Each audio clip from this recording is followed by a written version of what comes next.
संन्यास योग का है। युक्तः कर्म फलम त्यक्त्वा शांतिमाप्नोति नैष्ठिकीम् अयुक्तः काम कारेण फले सत्तो निबध्यते। भगवान कहते हैं कि हे अर्जुन, जो मनुष्य कर्म की कामना को छोड़कर के कर्म करता है वह शांति और ईश्वर को प्राप्त होता है, और जो फल की कामना से कर्म करता है वह कर्म के बंधन में फंसता है। कर्म तो प्रत्येक व्यक्ति करते हैं, परंतु एक व्यक्ति कर्म करके कर्म के बंधन में उलझ जाता है और एक व्यक्ति कर्म करके भी मुक्त हो जाता है। जब तक हमारे मन में कर्म की आसक्ति होती है वो कर्म हमें बांध लेता है। अच्छे से अच्छा भोजन करने को मिले तो भी कर लिए, कैसा भी मिला जिसमें स्वाद नहीं है पेट भरने के लिए तो भी कर लिए, परंतु कोई आसक्ति नहीं कि उस दिन का भोजन बहुत अच्छा था। हम जो कुछ भी कर्म करते हैं इनमें विषयों को छोड़ करके कर्म अगर किए जाए, शब्द स्पर्श रूप रस गंध ये विषय हैं, इन विषयों को छोड़ करके हम जो कुछ भी कर्म करते हैं वो कर्म हमें बंधन से मुक्त करते हैं, और विषयों को मन में धारण करके अगर कर्म करते हैं तो वो विषय मानते हैं। कर्म करते समय कई बार सावधानी रखना पड़ता है।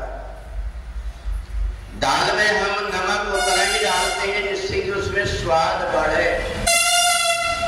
अगर दाल में हमने नमक ज्यादा डाल दिए तो फिर उसका स्वाद बिगड़ जाता। नमक के बिना अच्छी नहीं लगती, ये बात तो है, परंतु जब कभी ज्यादा हो जाता है तो भी स्वाद बिगड़ जाता है। इसी प्रकार से संगीत भी, हम जितना भगवान का नाम लेते हैं, कीर्तन करते हैं, उसमें अगर संगीत होता है तो सहायक हो जाता है, पर उसमें संगीत इतना तेज हो जाए कि हम बैठ ना पाए, हमारे कान फूटते रहे, हमें क्या बोल रहा है ये भी हमको पता नहीं है, तो वो ऐसा ही हो जाता है जैसे दाल में नमक ज्यादा हो जाने से।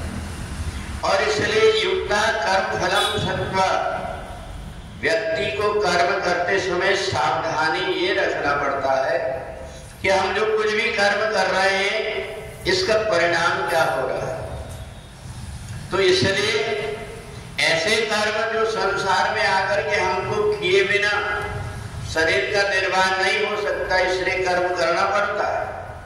पर कर्म करते समय उसके प्रति हमारी आसक्ति ना रहे, इसका भी हमको ध्यान रखना पड़ता है।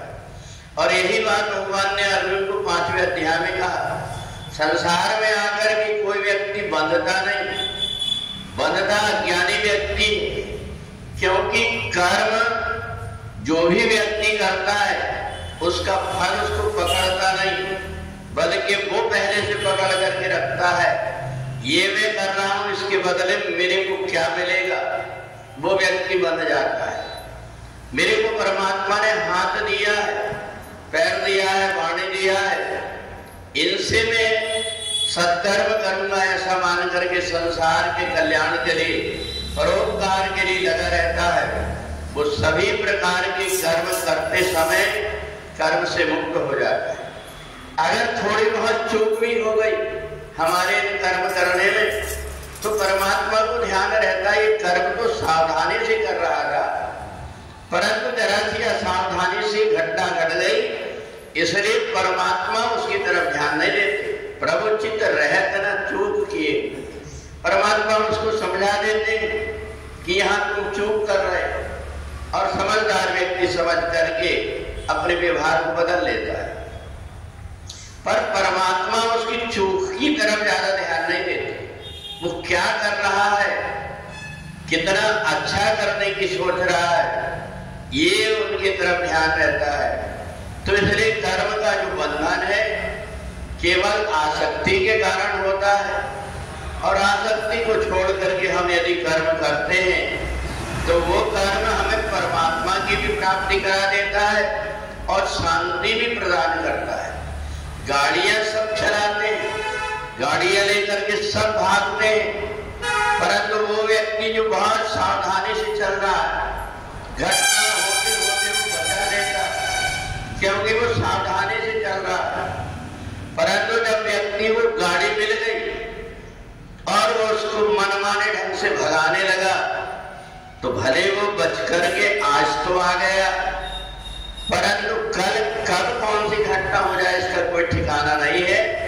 इसलिए जब कभी भी व्यक्ति सावधानी पूर्वक कर्म करता है तो वो कर्म उसको शांति प्रदान करते हैं, उसको परेशानी में नहीं डालते। इसलिए प्रत्येक व्यक्ति को कर्म सावधानी के अनुसार करना चाहिए, क्योंकि हर वस्तु अपने अधीन नहीं, पता नहीं कब कौन सी परिस्थिति आ जाए, कब कौन सी मिशनरी में गड़बड़ी आ जाए, ये कोई कह करके नहीं आती। इसलिए पहले से जो सावधानी से चलता है वो शांति भी प्राप्त करते लेता है और अपनी मंजिल तक भी पहुंच जाता है।